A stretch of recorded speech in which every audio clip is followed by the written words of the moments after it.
anak-anak, selamat pagi. Assalamualaikum warahmatullahi wabarakatuh. Pada kesempatan kali ini, saya akan menjelaskan tentang program dari pemerintah, yaitu yang sering kita sebut dengan KIPK atau Kartu Indonesia Pintar Kuliah.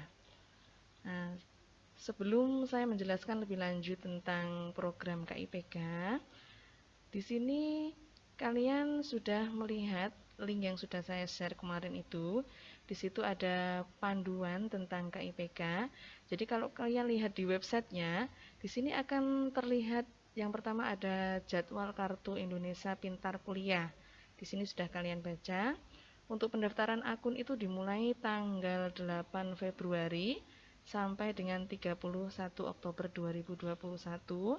Sudah lengkap semuanya, baik jalur SNMPTN maupun SNMPN.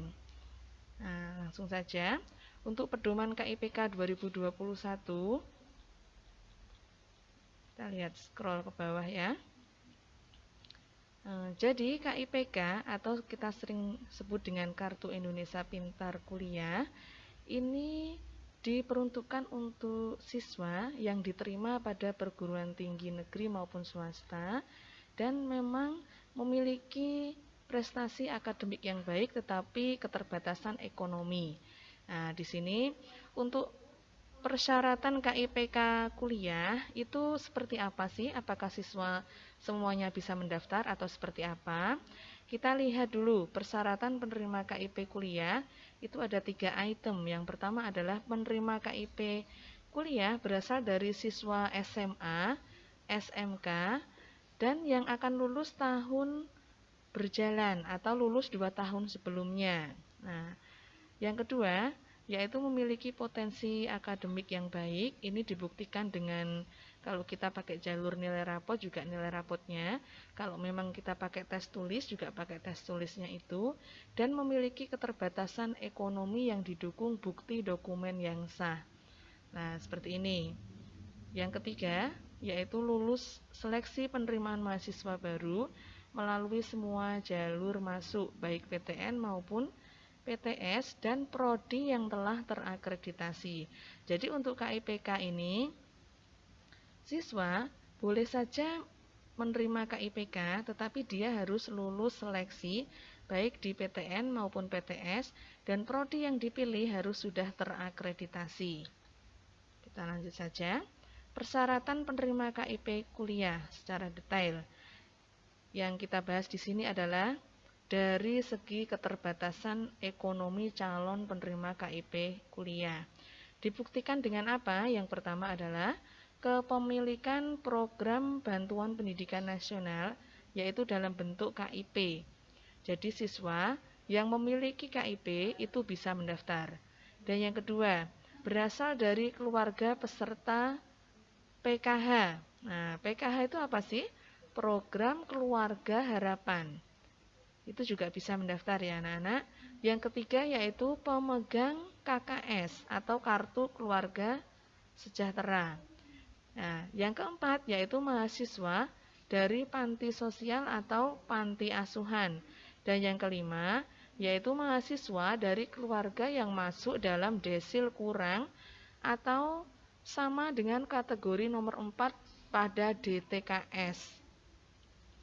DTKS itu apa sih? Data Terpadu Kesejahteraan Sosial. Nah, apabila siswa tidak ada persyaratan antara item nomor 1 sampai dengan nomor 5, kira-kira bisa mendaftar apa tidak? Bisa, dengan persyaratan dari segi ekonomi tidak mampu yang dibuktikan dengan pendapatan kotor gabungan orang tua atau wali paling banyak adalah 4 juta setiap bulan dan jumlah pendapatan kotor gabungan orang tua dibagi menjadi jumlah anggota keluarga paling banyak adalah 750.000 per bulan. Nah, seperti ini. Jadi kalau orang tuanya memiliki pendapatan kotor paling banyak gabungan antara orang tua, ada ayah dan ibu, itu paling banyak setiap bulannya adalah 4 juta. Dan dibagi menjadi anggota keluarganya paling banyak per A dalam anggota keluarga adalah 750.000. Nah, Di sini adalah persyaratan penerima KIPK. Jadi kalau kalian memenuhi pada item nomor 1 sampai 5 dan juga tambahannya ini, kira-kira bisa mendaftar program KIPK. Nah, ketika kalian sudah menerima KIPK, kira-kira apa sih keunggulannya? Di sini adalah yang pertama, pembebasan biaya pendaftaran seleksi masuk perguruan tinggi. Nah, jadi mulai dari pendaftaran. Nah, kalau kita lihat seperti jalur SNMPTN, jalur SNMPN, itu pendaftarannya kan tidak dipungut biaya, beda dengan pendaftaran menggunakan jalur ujian tulis. Itu ada uang pendaftarannya. Nah, kalau kalian menerima KIPK itu tidak dipungut biaya. Terus yang kedua, pembebasan biaya kuliah. Jadi kalau di perguruan tinggi itu kan menggunakan biaya kuliah seperti UKT, seperti UKT pada umumnya. Nah, ini adalah nol, pembebasan biaya kuliah yang dibayarkan langsung ke perguruan tinggi, jadi tidak perlu membayar. Dan yang ketiga, keunggulan dari KIPK kuliah itu adalah ada bantuan biaya hidup. Nah, bantuan biaya hidup mulai tahun 2021 ke 2022, biaya hidup ditetapkan oleh Puslapdik berdasarkan perhitungan besaran indeks harga lokal dari masing-masing wilayah perguruan tinggi. Nah, besarannya seperti apa belum ditentukan. Kalau tahun-tahun sebelumnya, bantuan biaya hidup itu tergantung pada perguruan tingginya masing-masing. Nah, seperti ini. Jangka waktu pemberian KIP kuliah. Nah, di sini seberapa lama sih pemberian KIPK kuliah? Itu ada 2 program. Yang pertama ada program reguler, yang kedua ada program profesi.